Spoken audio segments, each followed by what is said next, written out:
Madame, Monsieur, bonsoir, bienvenue dans ce journal. Voici ce qui domine l'actualité. Demain, toute la région du Nzi se retrouve à Dimbokro pour le meeting de clôture de la visite d'État du président Alassane Ouattara. Aujourd'hui, c'était l'étape de Bokanda. Dimbokro, Bokanda, Ananda, un tronçon qui sera bitumé, annonce le chef de l'État. Mobilisation de tout le département pour saluer ces actions de développement. Et le développement, c'est aussi une population au travail. Le fonds d'appui aux femmes de Côte d'Ivoire passe de 500 millions à 1 milliard dans la région. La première dame a remis des chèques à ces femmes pour le financement de leurs activités génératrices de revenus. Elle a aussi fait des dons en nature à la région.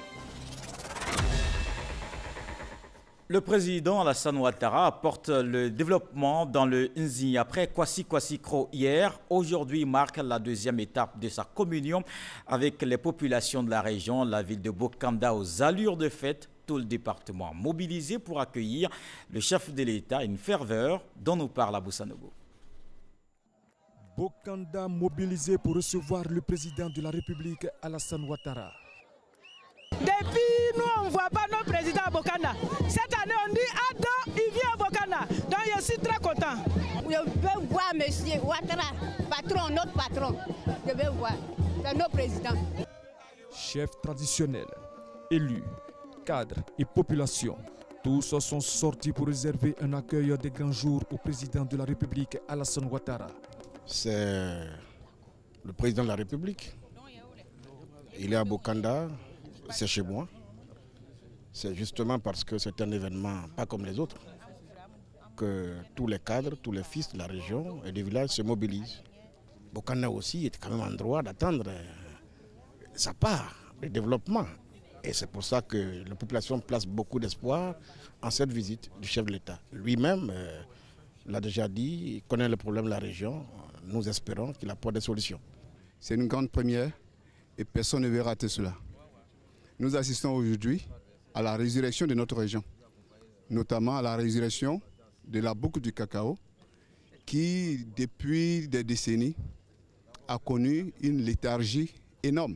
Nous sommes très heureux d'accueillir ce digne fils de la région de Nzi. Bokanda était en fête.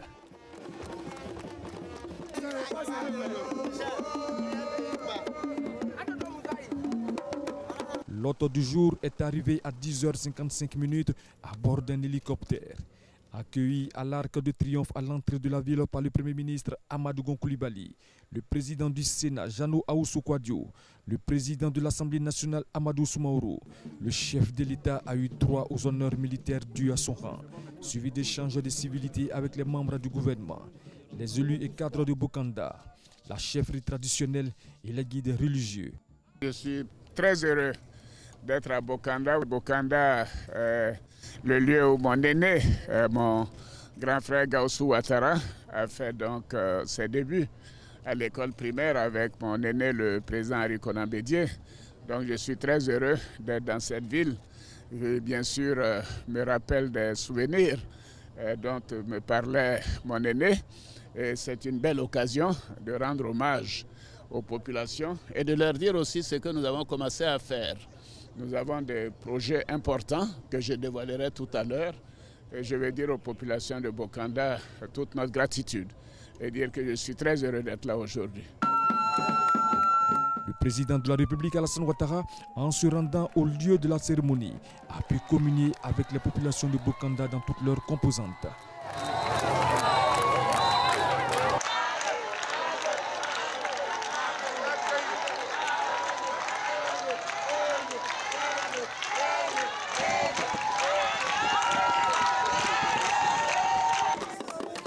De l'Arc de Triomphe au lieu du meeting, l'ambiance était à la fête. Une fête à laquelle toute la population a pris part. Bokanda n'avait connu autant de ferveur. Les maisons et lieux de travail fermés, tous mobilisés pour dire à quoi bas au président de la République. En témoigne ce reportage d'Éric Goury. Rues et domiciles vides, magasins fermés. Où se trouvent les populations de Bokanda ce vendredi matin? C'est évident, elles sont au quartier commerce ou au stade. Pour voir de très près le président de la République. Ce matin, On a abandonné nos villages, nos maisons, nos activités pour venir accueillir le président. Voilà, donc c'est pourquoi on est là. On ne peut pas être à la boutique pour accueillir le président, ni à la maison pour accueillir le président. Voilà, c'est ce pourquoi nous sommes là, et vous-même vous le voyez. À son arrivée, c'est une communion totale entre le chef et son peuple. Avant de s'installer dans la loge officielle, le président de la République fait le tour du stade à pied pour partager des moments de chaleur avec cette population.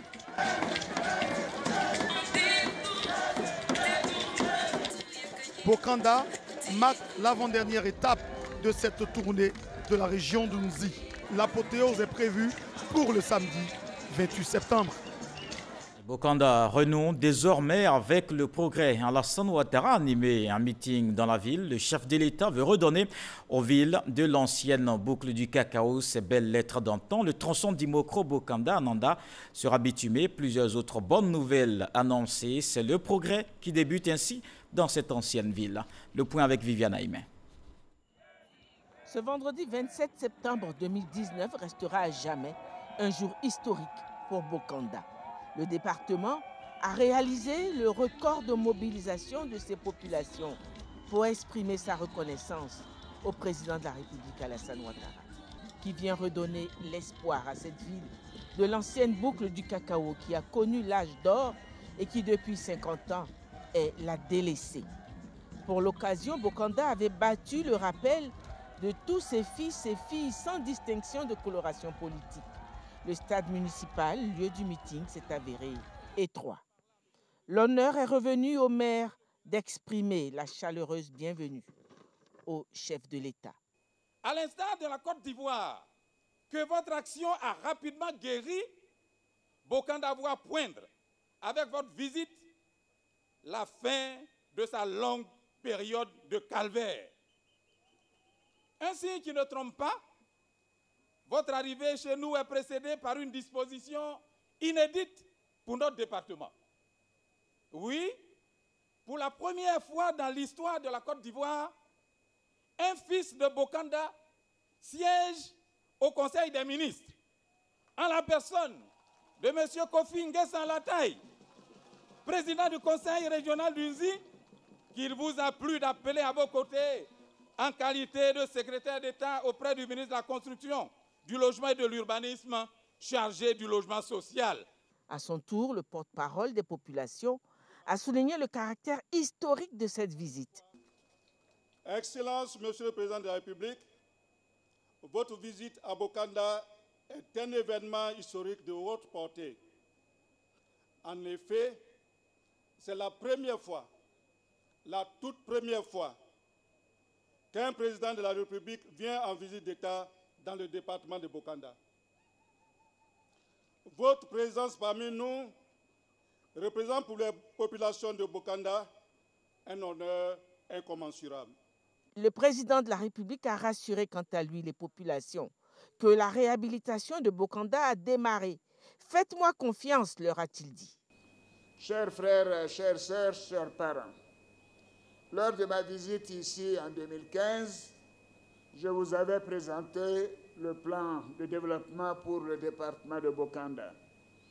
Ce plan est en cours de réalisation et nous avons engagé de nombreux chantiers, notamment le reprofilage de routes en terre, la réhabilitation et la construction de salles de classe, la distribution de kits scolaires et de tables bancs, la construction du commissariat de police de Bokanda que nous venons d'inaugurer ce matin et l'affectation de 40 policiers que je voudrais féliciter et leur demander de faire bon usage de ce commissariat, la réhabilitation et l'équipement de structures sanitaires, l'extension du réseau électrique dans le département de Bokanda qui est passé de 36,54% seulement en 2011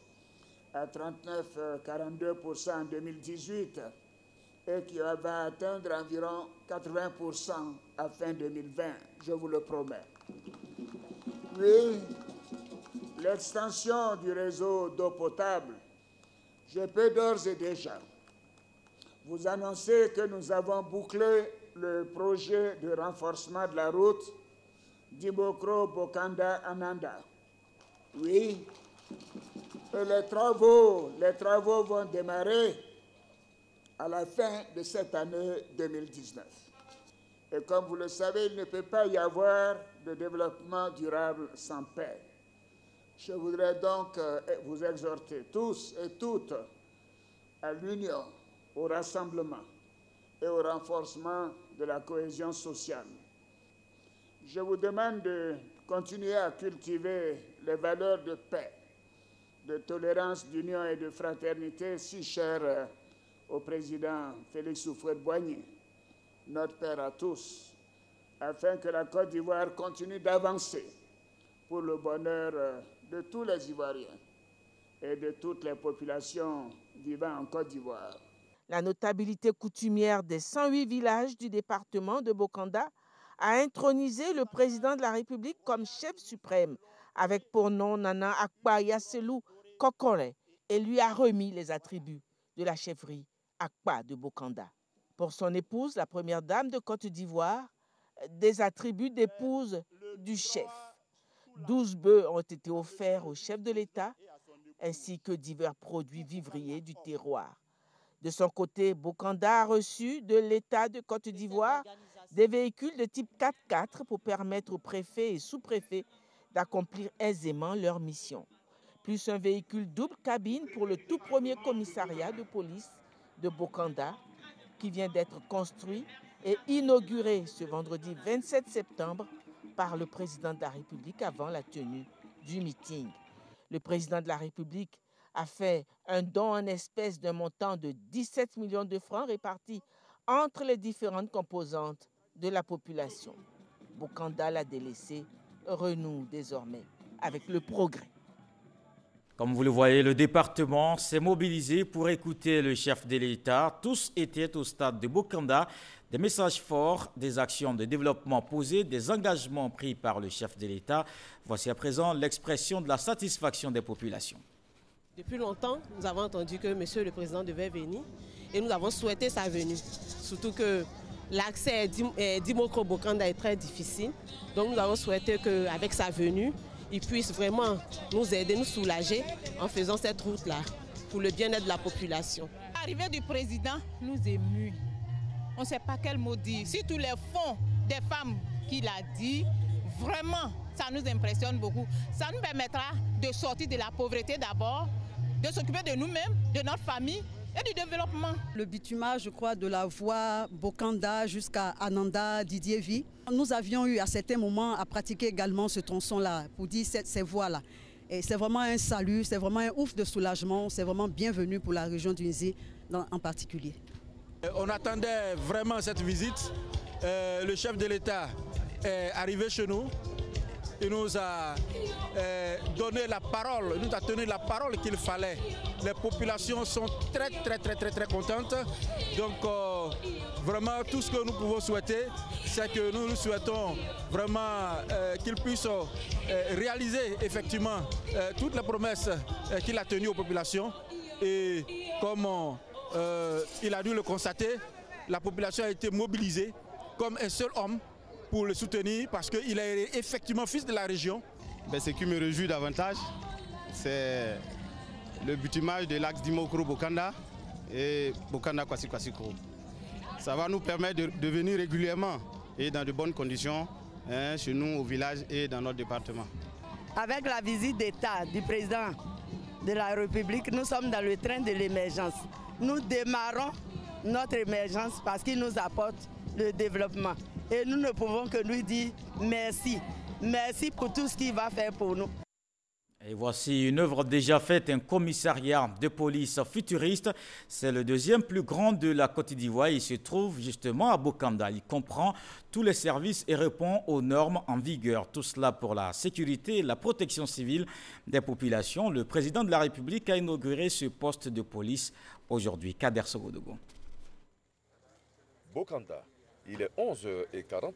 Le président de la République, Alassane Ouattara, procède à l'inauguration du tout premier commissariat de police de ce département, le deuxième de la région du Nzi, d'un coût de 528 966 893 francs CFA, prenant en compte la construction et l'équipement, et d'une superficie de 4 800 mètres carrés, le deuxième plus grand commissariat de police du pays. C'est un commissariat futuriste qui répond aux normes que nous imposent les règles internationales, à savoir qu'on prenne en compte les violences basées sur les gens, la police de proximité que nous avons appelé dans notre jargon le comité consultatif et d'éthique, qui permet donc à la police d'être au plus près de la population. Toutes choses qui répondent aujourd'hui à notre vision de faire en sorte de développer une grande complicité entre les populations et sa police.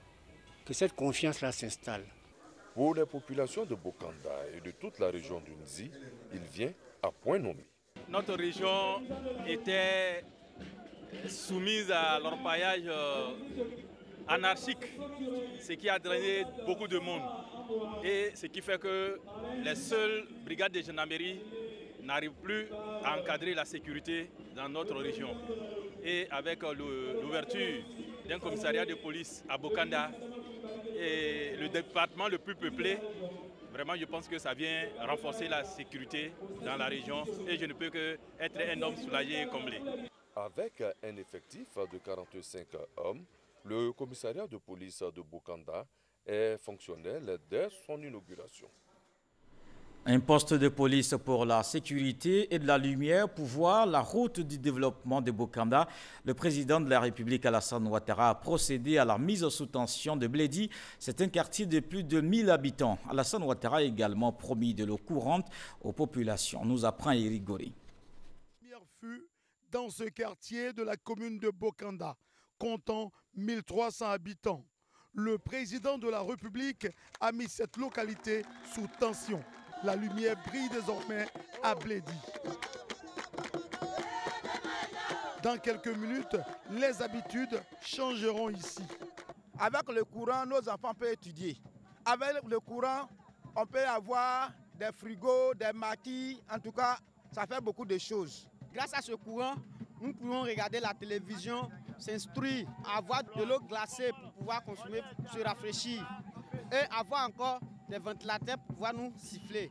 L'action s'inscrit dans le programme social du gouvernement. Le président de la République a décidé d'électrifier toutes les localités de plus de 500 habitants à l'horizon 2020. En plus de cela, il a décidé, partout où cela donc est nécessaire, de faire réaliser les travaux. Donc c'est l'extension de réseau pour que les populations des villes et des villages aient effectivement l'électricité chez elles, donc à domicile.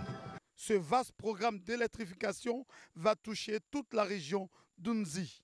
Juste après avoir mis ce quartier sous tension, le président de la République a promis de l'eau courante dans les prochains mois. Et toutes ces actions de développement passent par la cohésion et la paix, un message que le président de la République lance aux cadres, chefs coutumiers et religieux de la région d'Unzi. Alassane Ouattara les a reçus hier à Dimbokro. Ils ont salué cette visite dans la localité avant de rassurer le chef de l'État sur leur engagement à œuvrer pour le vivre ensemble. Viviane Aimé. Nous aurions voulu être tous présents à cette rencontre avec notre frère, le président Alassane Ouattara. Mais les contraintes de l'organisation ne l'ont pas permis. On fait savoir les élus, cadres, chefs traditionnels, chefs religieux de Dimbokro, Kwasi-Kwasi-Kro et Bokanda, venus pourtant nombreux à cette rencontre organisée à la résidence du président de la République. C'est dans une ambiance détendue et fraternelle que s'est déroulée la rencontre.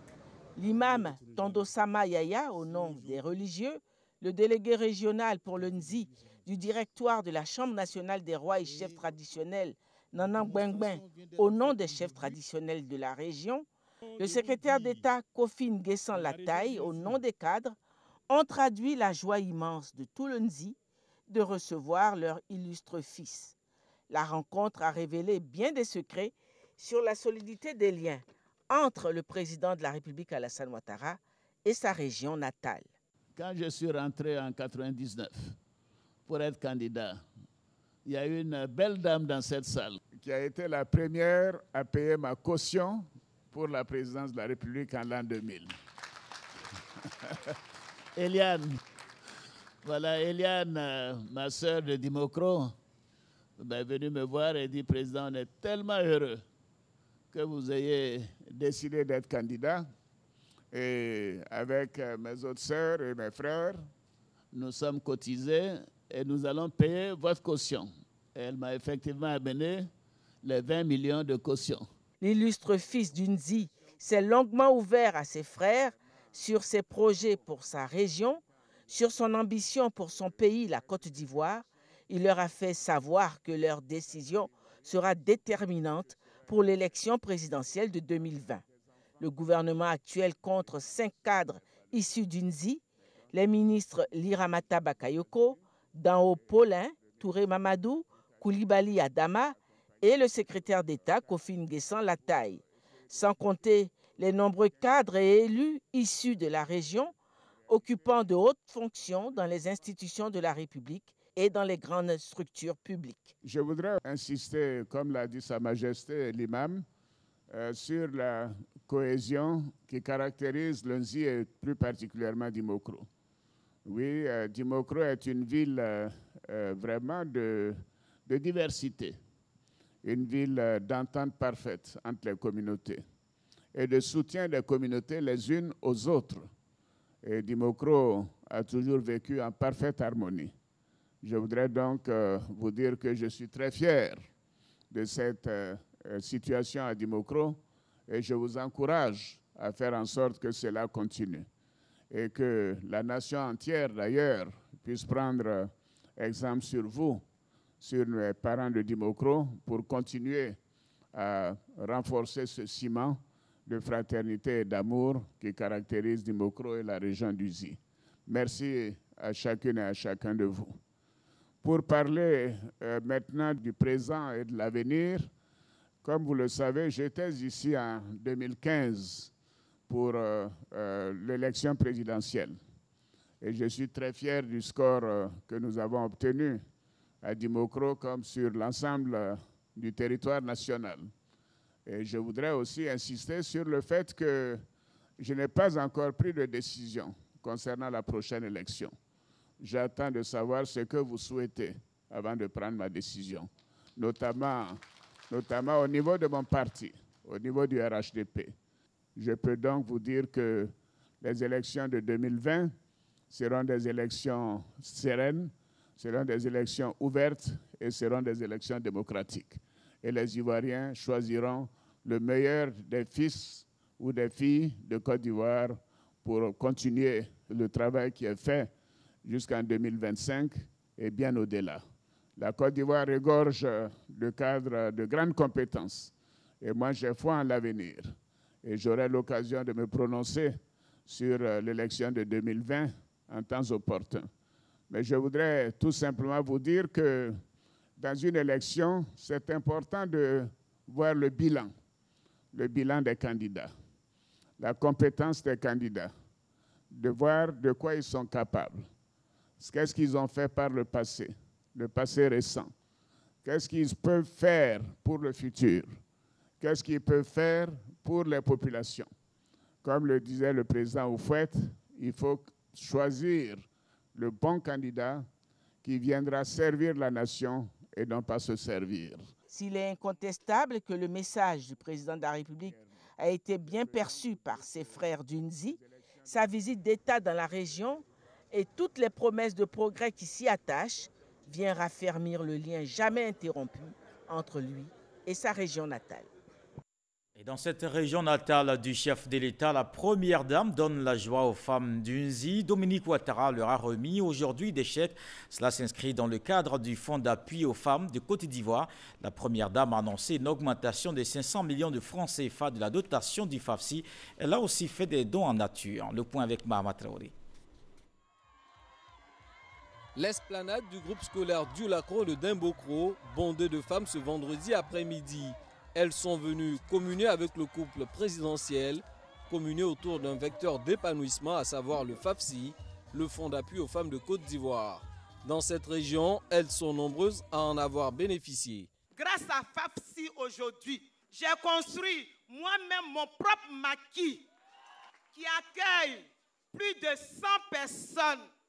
Quand j'ai pris cet argent, maintenant, je vends, je subviens à mes besoins, j'aide mon mari dans la famille, je suis autonome. Je prends l'argent là aussi pour faire manioc.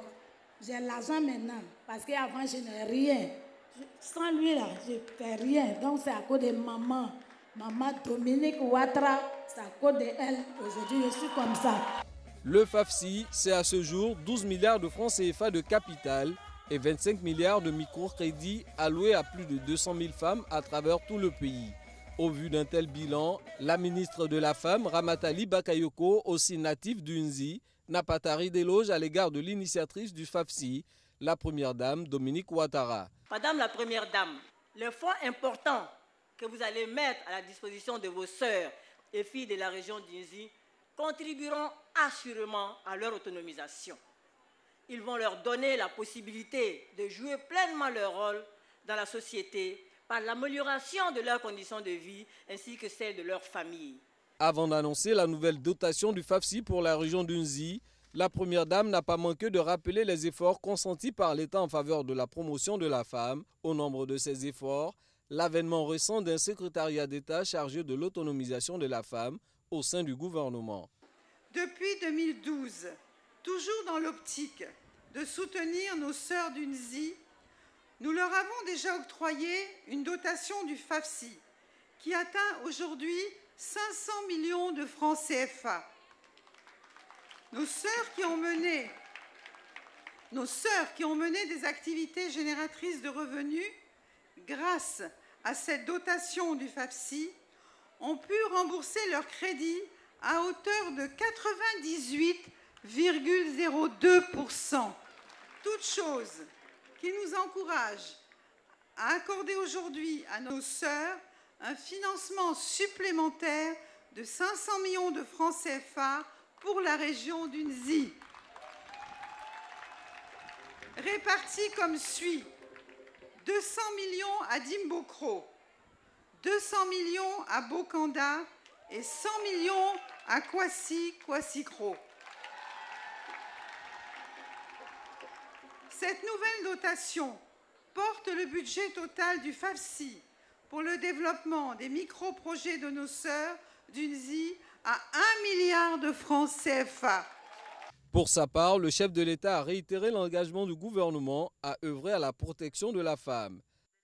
La femme est véritablement ma priorité et la priorité du gouvernement du Premier ministre Amadou Gon Coulibaly.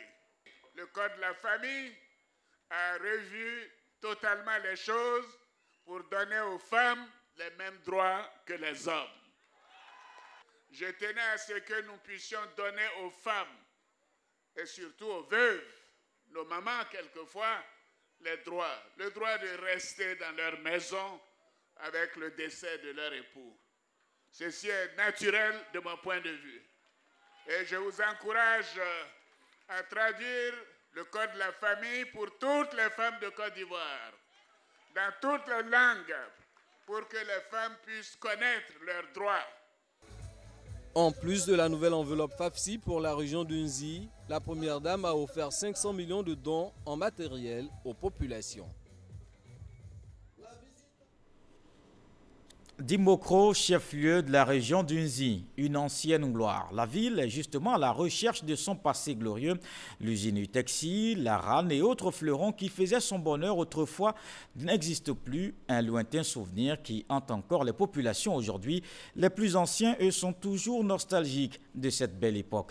Les espoirs tournés vers le président Alassane Ouattara. Dimbokro, chronique d'une ville qui vit aujourd'hui à l'ombre de son passé. C'est un papier de Jeanne Toubé. Après avoir pris leur petit déjeuner au kiosque, des anciens dévissent tranquillement. Derrière eux, la gare de train, silencieuse et triste. Dans leur regard, la nostalgie d'une époque où le chemin de fer était un des éléments clés du rayonnement de Dimbokro. Souvenir de ces anciens témoins de l'histoire. Quand ça bougeait beaucoup.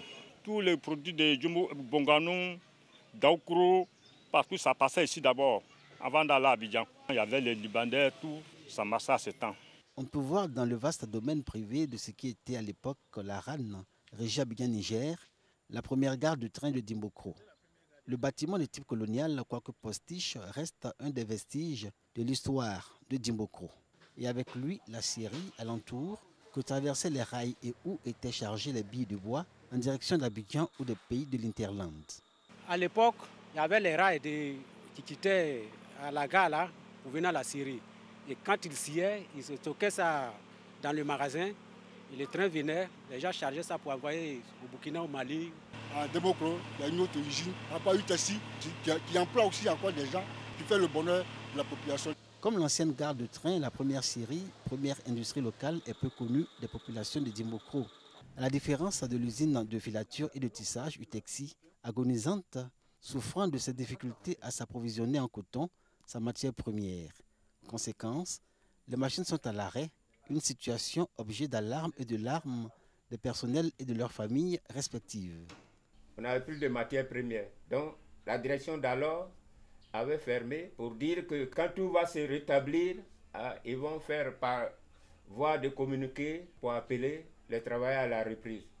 Et c'est ainsi que l'usine est restée fermée. Je souhaite que l'UTSI s'ouvre pour que la jeunesse de Dimbokro soit intégrée et qu'elle puisse travailler.